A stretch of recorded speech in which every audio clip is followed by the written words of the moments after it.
L'expérience audiovisuelle qui suit est une transcription d'un article paru sur la Désencyclopédie, la source en pleine évolution d'informations utiles et fiables, entièrement écrite par des singes savants. Si vous prenez au sérieux un traître mot de ce qui est écrit, vous êtes encore plus con que vous en avez l'air. You disrespect yourself and your nation. You are made of stupid. Babar. Portrait officiel de Babar effectuant le salut babariste. Jean-Eusèbe Firmin Georges de Babar, dit roi Babar, à ne pas confondre avec le roi Baudouin, et le souverain d'Elfanty, contrée perdue du centre de l'Afrique. Derrière son image de bon samaritain se cache en réalité un éléphant autoritaire et mégalomane, considéré comme dictateur par la SPA, la WWF, l'ONU, la SACEM, le KGB, la DST, le PMRC, la Hertgopst, et Bernadette Chirac. Son régime est le seul en Afrique qui soit totalitaire sans qu'aucun pays occidental n'en soit responsable. Jeunesse. Le jeune Babar en éléphant man. Comme nombre de dictateurs, il eut une enfance malheureuse. Pourtant né dans une riche et noble famille d'Elfanty, il ne connut jamais son père, un contrebandier notoire qui trouva la mort lors d'une rixe contre des rhinocéros. Endetté jusqu'à la trompe, sa mère fut contrainte de vendre tous ses biens et de retourner à la forêt. Elle éleva seule le jeune Babar, en lui inculquant la haine des rhinocéros, avant de mourir à son tour sous les coups de feu de Frédéric Niou, un adepte de la secte CPNT qui faisait un safari dans le coin. Babar fut alors confié à un orphelinat. De cette manière, on peut donc le considérer comme un véritable self-made éléphant. Après une période trouble dont on ignore les détails, il parvint à émigrer vers l'Europe en se faisant passer pour un obscur savant victime d'une éléphantiasis. La vie ne fut pourtant pas aussi facile que telle qu'il l'avait lu dans Tintin, à l'époque il n'y avait pas le regroupement familial et le CV anonyme. Il survécut en se faisant passer pour un éléphant man, ce qui lui permettait de se nourrir des poires et autres légumes que lui jetaient les passants. Mais cela fut de courte durée car sa supercherie fut finalement découverte par un médecin qui le fit enfermer dans un zoo. Il décida de suivre les cours de l'école de formation dictatoriale. Début en politique. C'est au zoo qu'il fit la connaissance du général vieillissant Cornelius, vétéran de la Première Guerre animale. Tout en étudiant parallèlement Machiavel et Bakounine, il développa avec son nouvel ami une idéologie animale d'extrême avant basée sur les spécismes, le populisme et la haine. Il lui donna pompeusement son nom, le babarisme. C'est à cette période qu'il écrivit son très célèbre Maïkouf, Mon combat en éléphantien, la langue des éléphants, ouvrage politique et biographique dans lequel il explique que les rhinocéros sont la cause de tout le mal et que la solution repose dans leur éradication. Son premier meeting fut organisé à l'insu des gardiens dans l'enclos des éléphants, ce fut un vif succès qui lui permit de convertir au babarisme de nombreux éléphants. Le parti babariste était né. Sa devise, ne nous trompons plus, nous ne sommes pas sans défense. Après avoir rallié à sa cause tous les pachydermes du zoo, il convoqua la milice du parti afin d'organiser l'évasion. Sous les ordres de Cornelius, les éléphants lancèrent une insurrection qui permit à toute la troupe de s'échapper et de retourner au pays. Poursuivis par l'armée française, en pleine crise de 1929, ils parvinrent à s'emparer d'une canonnière au port de Toulon et à rallier l'Afrique à son bord. Le couronnement et la mise en pratique du babarisme. Le cabinet Babar, qui n'est pas à chier. Mais Babar voulait plus. Beaucoup plus.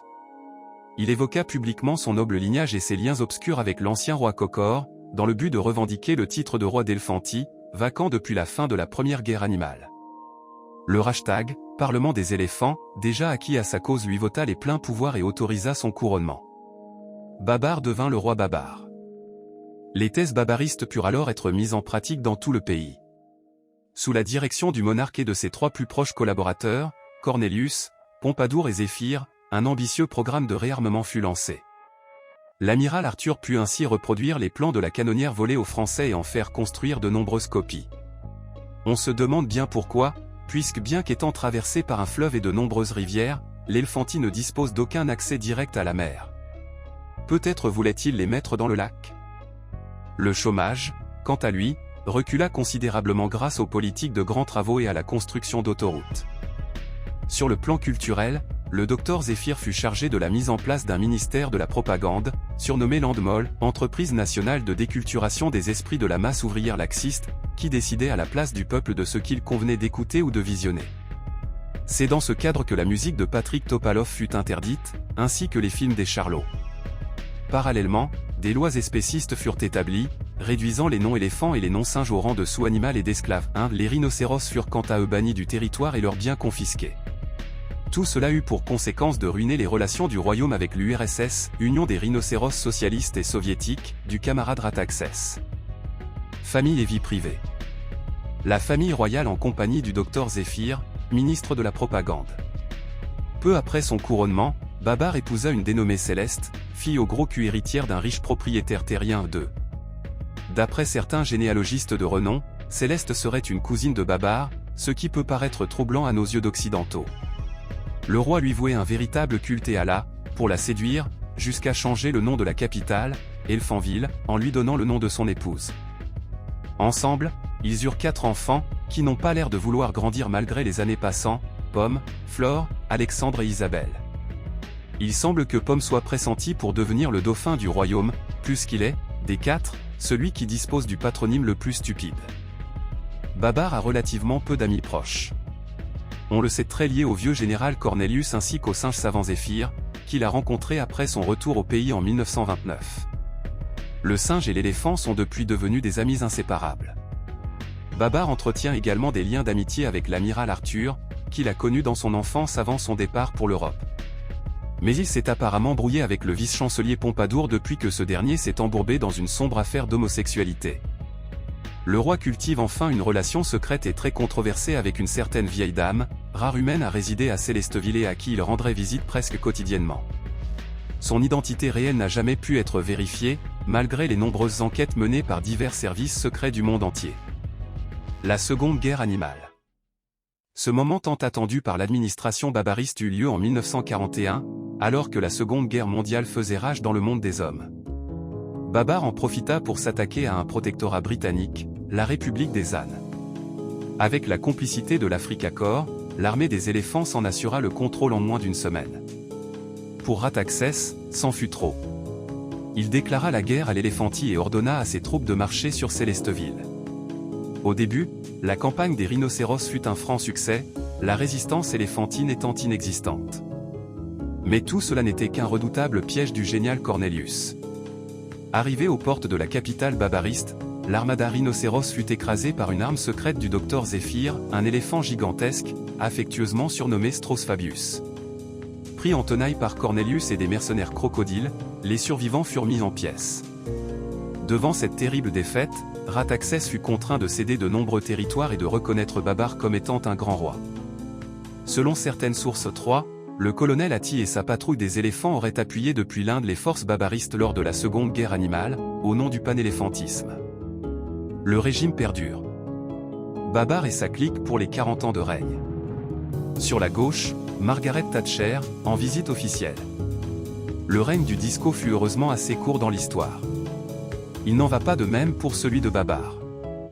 Aujourd'hui encore en guerre froide contre l'URSS de Rataxès, le régime babariste est toujours aussi fort. Tout le monde dispose d'un travail, chacun est servi par son esclave sous-animal, l'armée est puissante et veille au grain.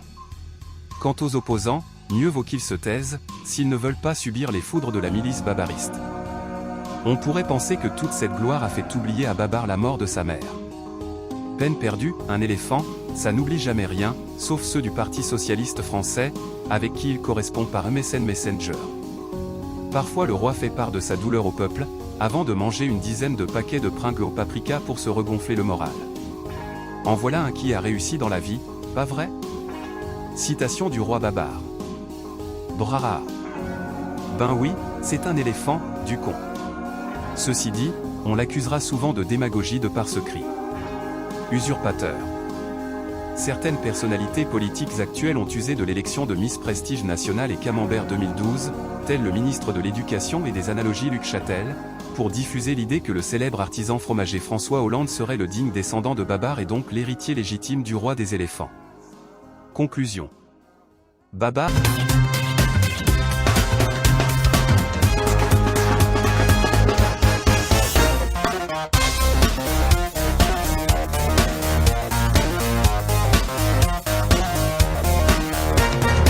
Listening to a robot speak for 12 hours didn't exactly sound very salubrious.